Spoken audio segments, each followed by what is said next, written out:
Bonjour à tous.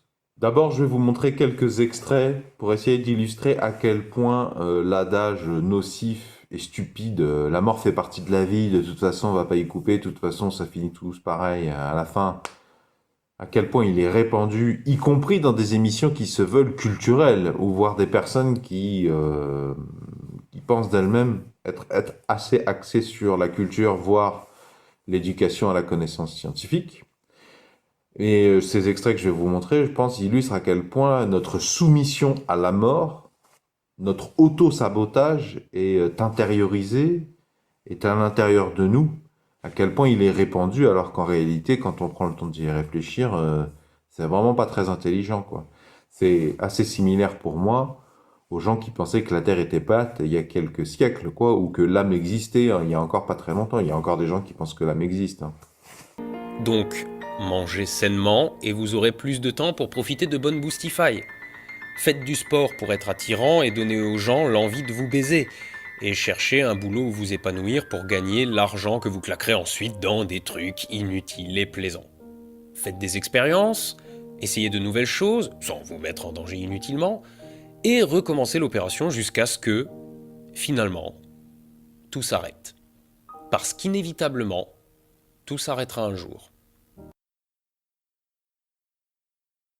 Bonjour Adèle Van Rett. Bonjour. Notre exergue ce midi, on vient de l'entendre, nous plonge directement dans votre dernier livre, Inconsolable. Les auditeurs de France Culture vous retrouvent le temps de cet échange, car si vous êtes aujourd'hui directrice de France Inter, la maison d'à côté, vous avez été longtemps productrice radio, notamment des chemins de la philosophie, ici même.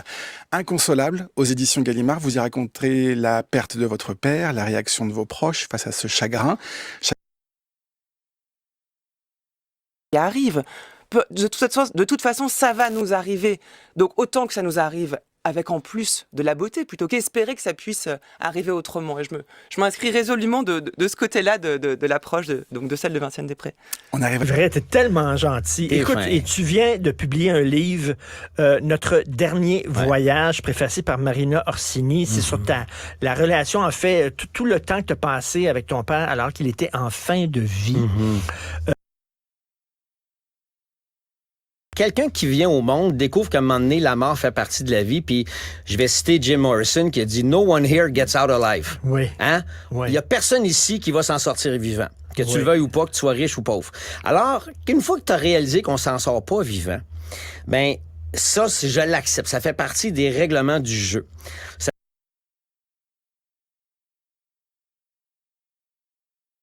Bonsoir et bienvenue dans ce nouveau numéro de l'Entretien. En cette avant-veille de Toussaint, nous allons parler de la mort, un thème pas toujours facile à évoquer, mais que notre invité du jour s'efforce justement à remettre au cœur de nos discussions. Bonsoir Rita Bonva. Bonsoir. Vous êtes infirmière en soins palliatifs et vous avez repris avec d'autres personnes le flambeau des cafés mortels, ce concept. Un café mortel, c'est un espace qui est ouvert pour parler de la fin de vie, de la mort, des morts, du deuil, des rites, en toute simplicité. C'est-à-dire que moi, je ne vais pas avec ma casquette de soins palliatifs, mais comme vous disiez, vraiment avec cette casquette d'être humain confronté à la mort. Donc on demande toujours aux invités d'amener une citation. La vôtre, elle est toute simple, mais elle résume finalement les cafés mortels. La mort fait partie de la vie. Pourquoi c'est important d'en parler? Ça fait du bien aux gens. Je pense que si on peut se familiariser avec cette phrase, mais pas seulement dans la tête, parce que on sait tous qu'on va mourir, mais... Mesdames et messieurs, bonjour, bienvenue aux derniers abonnés. Aujourd'hui, un nouvel épisode de la série « Comment faire pour devenir immortel ?» Je crois bon de préciser qu'il s'agit d'un projet collectif avec une vision politique derrière, type sécurité sociale, puisque un des risques de l'acquisition par l'humanité des différentes méthodes d'invincibilité, immortalité, c'est la même chose en réalité. Si vous n'avez pas compris en quoi l'invincibilité et l'immortalité, c'est la même chose, vous ne pouvez pas avoir l'un sans avoir l'autre. Je vous renvoie vers l'épisode en question qui donnait des arguments à ce sujet. Ce que j'appelle globalement l'atanie, l'absence de mort dans l'histoire de l'humanité. Un des risques, une des préoccupations, et je ne suis pas le seul, je pense notamment à des films qui traitent de ce sujet. Je crois qu'il y a un film notamment avec Justin Timberlake dans un des principaux rôles où il était question de ce sujet, à savoir l'acquisition de l'immortalité par les personnes les plus riches du monde. Et justement, sachant que de toute façon, l'Atani, les méthodes d'immortalité et d'invincibilité, c'est juste une question de temps. Le problème, c'est que j'essaie d'œuvrer pour que ça soit un héritage commun, comme l'accès à l'eau potable de qualité ou à l'air. Et donc, imaginez un futur le plus proche possible dans lequel sera rajouté aux missions de la sécurité sociale de Santé publique France, à partir de la majorité estimée ou d'un équivalent d'un individu humain, lui proposer, justement, le questionner sur ce qu'il souhaite pour lui. Moi, je préférais que ce soit la sécurité sociale et non pas une entreprise privée qui propose, par exemple, gratuitement, différentes étapes, un petit peu comme le suivi des femmes enceintes pendant leur grossesse, par exemple, des sauvegardes mensuelles, annuelles, automatiques, pas automatiques, de la mémoire, de la conscience humaine, sous une forme, par exemple, peut-être plus numérique, dans l'éventualité où un accident grave surviendrait, ou une maladie tellement grave qu'elle mettrait en jeu la vie de l'individu à brève échéance, qu'elle empêcherait peut-être même une sauvegarde, une dernière sauvegarde. Ça arrive, il y a des maladies extrêmement agressives et quand elles sont détectées, diagnostiquées, il y a déjà eu une perte de conscience, une perte de mémoire où il y a des raisons de le suspecter, pour éventuellement proposer à la personne de déplacer sa conscience ou d'avoir une copie de sauvegarde. Il faudra que je parle dans un épisode d'une remarque. Il y a des gens, et moi je l'ai pensé aussi, qu'il y avait une différence entre déplacer la conscience d'un corps humain dans un corps numérique. Il y a une différence entre la déplacer et attendre que le premier corps meure, biologique, et copier quelque chose, installer une version, un backup, une sauvegarde dans le corps numérique. Je crains que non, hein, parce que notamment tous les soirs, quand vous allez vous coucher, vous mourrez en fait, hein, votre conscience disparaît. Il y a bien un traitement similaire à un traitement numérique de modification de votre conscience. Mais ça mériterait que je revienne sur ce sujet plus tard.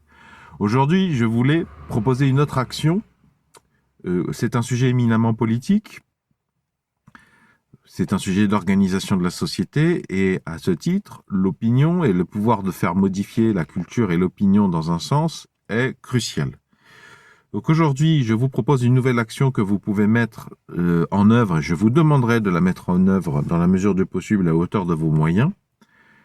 Il s'agit de faire comprendre, encore une fois, que la mort n'a absolument rien d'inévitable. La mort est un mécanisme inventé de toutes pièces, retenu par la sélection naturelle, pour répondre à un problème fondamental, pour le dire de manière un petit peu simpliste, un petit peu directe, un petit peu exagérée, la débilité des êtres humains. En fait, peut-être, je ne sais pas quel âge vous avez, mais j'aurais tendance à vous prévenir, si vous avez moins de 25 ans, moins de 30 ans, je vous préviens que quand vous allez vous rapprocher, moi j'ai environ 40 ans, quand vous allez vieillir, que vous allez devenir responsable de vos parents, il va vous sembler de plus en plus évident qu'il se passe quelque chose, je ne sais pas, entre 30 et 50 ans. Je pense par exemple à l'audience de Pascal Praud, à l'audience de CNews, mais il y a d'autres chaînes. Hein. Je ne sais pas si vous vous intéressez ou vous laissez parler ces personnes, mais ces personnes sont particulièrement débiles, stupides, incapables d'appréhender le monde, de se renseigner sur le monde. Il y a des gens qui n'ont pas compris, par exemple, que les êtres français de souche, ça n'existe pas, et que c'est complètement... je suis un Français de souche, il y a plein de choses qui vont pas. C'est pas laïque, c'est raciste, c'est un mirage complet. Mais il y a des gens, toute leur vie, voire très tard dans leur vie, malgré l'expérience conférée par l'âge, ne voient pas le problème. Et précipitent leurs propres enfants et petits-enfants dans les mêmes pièges dans lesquels ils ont pataugé toute leur existence. Or, vous connaissez peut-être ce qu'on appelle l'apoptose, ou la sénescence. Si vous observez les arbres autour de vous, si vous avez reçu des cours de biologie cellulaire ou biologie végétale, il y a des chapitres entiers sur la sénescence, l'apoptose. Alors, l'ego humain pose quelques petits problèmes. Nous avons tendance à considérer que des choses qui concernent tous les autres animaux, tous les végétaux, tous les fongis, n'ont pas lieu chez nous. Non, parce que nous sommes à part. Oui, mais c'est faux. Quand vous regardez un arbre, vous pouvez observer les dégâts que fait le vent ou le gel ou les animaux sur des branches. Avec la sélection naturelle a été retenue une capacité nouvelle, celle de, quand il y a une branche arrachée, coupée, cautériser la plaie. Bon, j'emprunte cette expression au vocabulaire plutôt destiné vocabulaire médical destiné à l'espèce humaine. Mais comprenez que quand vous voyez un arbre et que vous découvrez et que vous admirez cette capacité des arbres à mettre en place des métabolismes qu'on regroupe sous la dénomination sénescence, apoptose, pour couper proprement une branche, pour empêcher que des virus ou des bactéries ou des arthropodes xylophages entrent à l'intérieur de l'organisme pour amplifier considérablement les dégâts, eh bien, la modestie vous invite à penser que ça existe aussi chez l'espèce humaine. Et je vous invite donc à faire comprendre à vos proches, et à commencer par vous-même, que la mort chez les êtres humains, plutôt le vieillissement suivi de mort, la décrépitude, la sénescence, n'est pas inévitable. Au contraire, c'est une réponse de l'information génétique. Les gènes mettent en place ça, parce que passé un certain temps, les êtres humains sont des poids pour leur famille. Les gènes, pour se transmettre, ont besoin de reproduction sexuée. Les gènes qui sont dans l'ADN humain. À ce titre, dès qu'une personne devient un peu trop vieille, on peut penser par exemple à la ménopause. Un individu femelle qui atteint la ménopause, d'un point de vue écologie évolutive, d'un point de vue intérêt de préservation des gènes, elle ne devient pas inutile pour autant, comme pour les débats sur l'homosexualité, l'utilité biologique évolutive de l'homosexualité. Si moi j'ai mes enfants, si moi je me suis reproduit, ma sœur, il se trouve qu'elle a la moitié de mes gènes. Donc du point de vue des gènes, ça peut être plus intéressant que ma sœur ne se reproduise pas sexuellement, mais ait plus de temps pour s'occuper de mes enfants en tant qu'oncle, en tant que tante. Et c'est pareil pour les personnes ménopausées ou les adultes mâles qui ont à peu près atteint le même stade, le même âge auquel les femmes sont ménopausées. Et puis comme l'essentiel des êtres humains sont hétérosexuels, à peu près exclusifs, en couple à peu près exclusif, eh bien la ménopause chez une femme entraîne la fin de la reproduction sexuelle de l'individu mâle également. Et d'ailleurs, je vous pose la question, la ménopause n'est-elle... Les gènes ne veillent-ils pas exprès à ce que les individus à certains âges ne soient plus capables de se reproduire, puisque eux, ça les arrange que ce soit les individus plus jeunes qui se reproduisent. Mais tout ça, ce n'est pas lié à des contraintes physiques, à une impossibilité biologique de maintenir des ovaires ou des ovocytes plus longtemps dans le temps. D'ailleurs, on pourrait même dire que ça serait peut-être dans l'intérêt de l'espèce humaine que les individus se reproduisent plus tard. Peut-être même, ça serait dans mon intérêt personnel et d'espèce, que les individus ne puissent pas se reproduire avant 50 ans, ou avant 40 ans, puisque cérébralement, vous avez beaucoup plus d'expérience, vous avez un bien meilleur contrôle, self-control, vous avez connaissance de bien plus de sujets scientifiques, sociaux, relationnels. Vous savez beaucoup mieux gérer les conflits que quand vous avez 20, 25 ans, 30 ans, 35 ans. C'est là, il faut comprendre la divergence. L'intérêt des gènes à ce que nous nous reproduisions jeunes et l'intérêt de l'humanité, il y a une divergence. Il faut la trouver.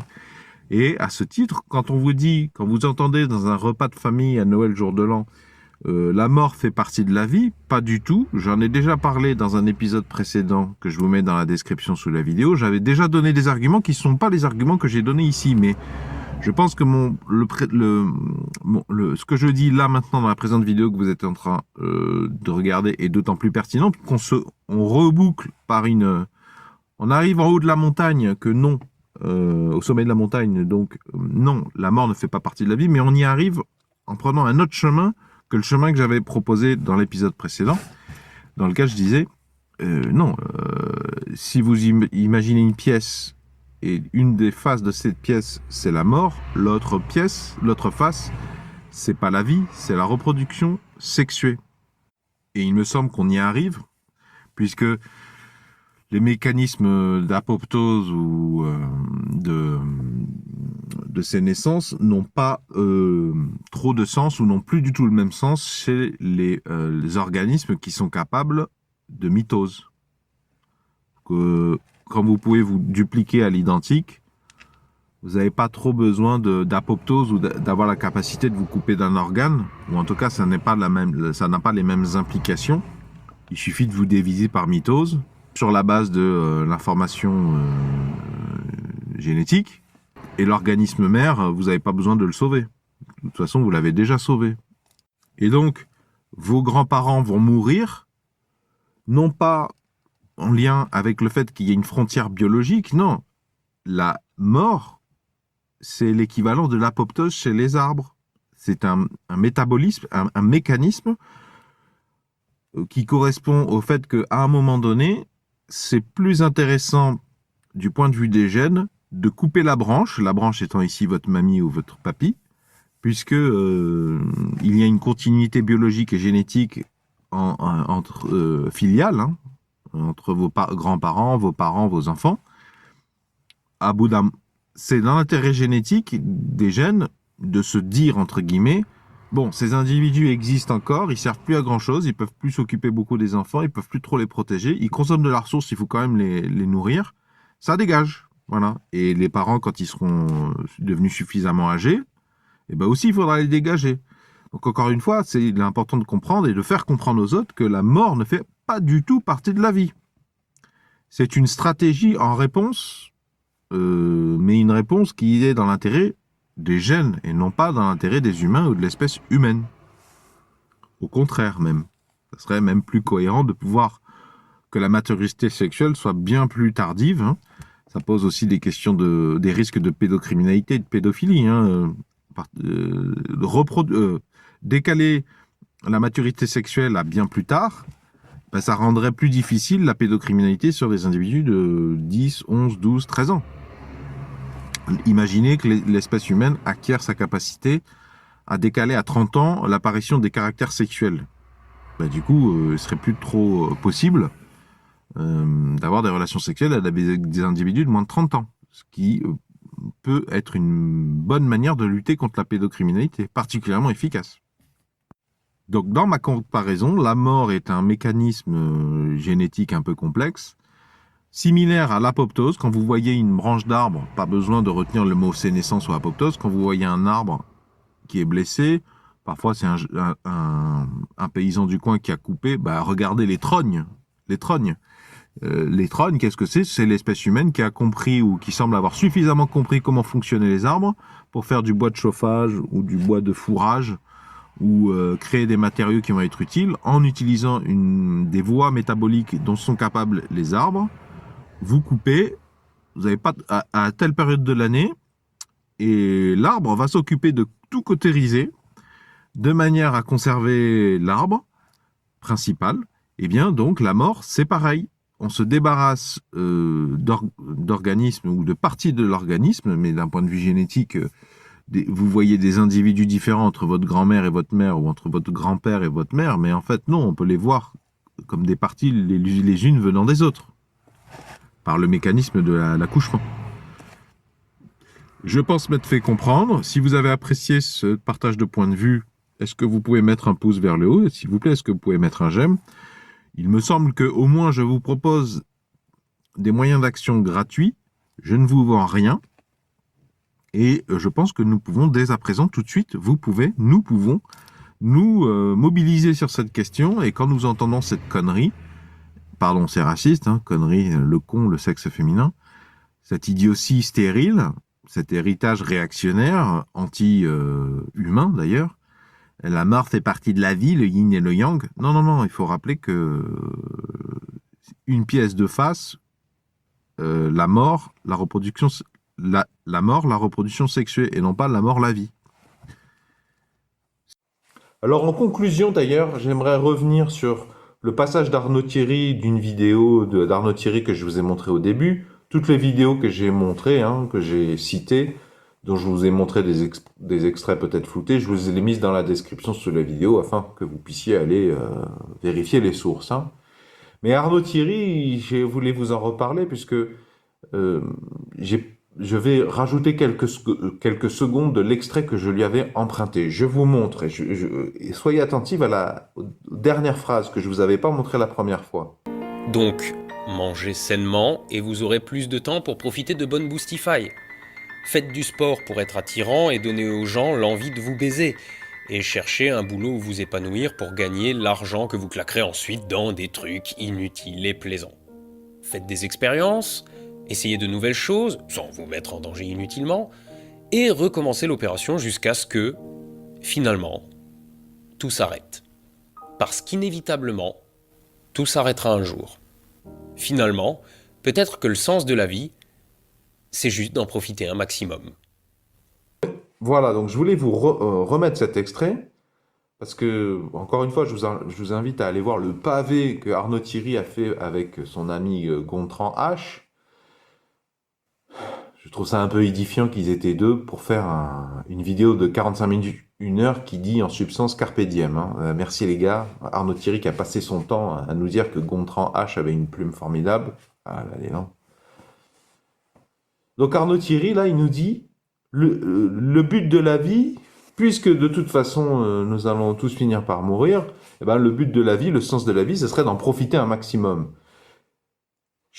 C'est intéressant cet extrait puisque ça nous ramène au cœur de ce que nous voulons vraiment. En fait, Arnaud Thierry n'a pas compris que nous, les humains, nous voulons en profiter un maximum, mort ou pas mort. Parce qu'en fait, Arnaud Thierry nous dit, puisque de toute façon nous allons tous mourir, le sens de la vie, il nous propose ça, le sens de la vie, c'est d'en profiter un maximum. Mais non, Arnaud Thierry passe à côté du cœur du truc. L'humanité, les humains, veulent en profiter un maximum. La mort n'est qu'une contrainte parmi tant d'autres, et c'est pour ça qu'on veut la niquer, c'est pour ça qu'on veut la baiser. C'est pas à elle de s'imposer à nous, c'est pas à nos gènes de nous imposer le vieillissement, parce que les gènes, ça les arrange pour s'adapter à l'environnement, que nous décédions, qu'il y ait un brassage intra- et interchromosomique chez nos descendants. Les humains ne fonctionnent pas comme ça. Les humains, c'est pas la nature qui décide forcément. Je peux quand même me battre, je peux quand même me bagarrer. Marie Curie nous a montré, on peut quand même se sortir les doigts pour utiliser des isotopes radioactifs pour essayer de sauver les soldats qui ont des éclats près de la jugulaire ou dans le cerveau, quoi. C'est pas. Est-ce que c'est se confronter à Dieu et violer l'univers que d'essayer d'inventer la radiologie pour aider les chirurgiens? Je crois pas, non. En fait, Arnaud Thierry, je trouve, met complètement la charrue avant les bœufs. Il se croit très intelligent. Il croit peut-être pertinent de dire, puisque de toute façon nous devons mourir, le sens de la vie, c'est d'en profiter un maximum. Mais non, il faut en profiter un maximum, et c'est en ça que Arnaud Thierry se contredit, puisque lui, il intériorise et il répète à son tour cette soumission à un dogme. De toute façon, on va tous finir pareil, de toute façon, la mort est inévitable, de toute façon, la mort fait partie de la vie. Il se soumet lui-même à son dogme, alors qu'il vient de reconnaître il aimerait en profiter un maximum. Mais si vous voulez en profiter un maximum, si nous voulons en profiter un maximum, si Arnaud Thierry veut en profiter un maximum, dis donc, mon grand, il serait peut-être bien de se sortir les doigts pour résoudre le problème de la mort. Et donc, arrêtez de raconter des débilités du genre la mort est inévitable, la mort fait partie de la vie, ou de devenir soi-même un prêtre de ce dogme. Précisément, c'est quand même atterrant que Arnaud Thierry aboutisse à le sens de la vie, c'est d'en profiter un maximum, et voilà, et donc soumettez-vous. Non, si je veux en profiter un maximum, si je veux pouvoir aller sur d'autres planètes, recueillir en moi plein d'expériences et de connaissances, c'est un plaidoyer, en profiter un maximum, c'est un plaidoyer pour l'Atani, la fusion de l'immortalité et de l'invincibilité, et donc de repousser précisément cette intérioration d'une idée complètement fausse que la mort fait partie de la vie, est inévitable, le vieillissement est inévitable. Non, c'est une maladie, c'est un mécanisme biologique dans l'intérêt des gènes, et pas dans l'intérêt des êtres humains et de l'humanité. D'ailleurs, Arnaud Thierry, est-ce qu'il prendrait pas des antibiotiques quand il en a besoin, par hasard, de temps en temps? Eh ben alors, il viole les frontières biologiques dans son propre intérêt pour aller vers un peu plus d'invincibilité, d'immortalité. Et pour enfoncer le clou concernant Arnaud Thierry, est-ce que vous avez remarqué que quand il s'agit de faire des debunks et de se pavaner, ah oui, non, mais moi je suis du côté de la science et je vais exercer l'esprit critique, il demande à ses interlocuteurs des sources. Il a fait plein de debunks qui sont certes très intéressants, très enrichissants, je suis le premier à le dire. Par contre, quand il dit de toute façon, on va tous mourir, ou une forme d'équivalent, de toute façon, la mort est inévitable, alors là, il n'estime pas qu'il doit sortir de source, parce que la littérature scientifique, elle ne dit pas du tout que la mort est inévitable, hein. Voire même, elle parle du recul de la mort, elle fait des projections, il y a des articles scientifiques sur la greffe de tronc, etc., etc. Mais là, il nous balance une certitude, un dogme, et lui, là, subitement, l'esprit critique, la vérification, source, point d'interrogation, ah, là non.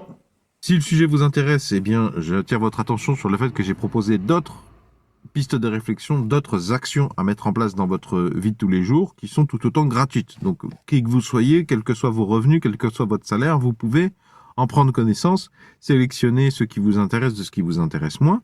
C'est une série qui s'appelle « Comment devenir immortel ». Si vous voulez la consulter, je vous invite à cliquer sur le rectangle qui va s'afficher ici dans quelques instants. Quant au rond, ça là, vous abonne gratuitement à la présente chaîne YouTube. Attention, sur la chaîne Science Dr Olivier Dufour, Comment devenir immortel est une des thématiques, mais ce n'est pas la seule. Si vous avez des questions, je vous invite à vous manifester dans les commentaires sous la vidéo. Je ne prends aucun engagement temporel vis-à-vis de la consultation de vos commentaires. Ça peut me prendre des années, mais c'est une activité proche du bénévolat, volontaire, me concernant.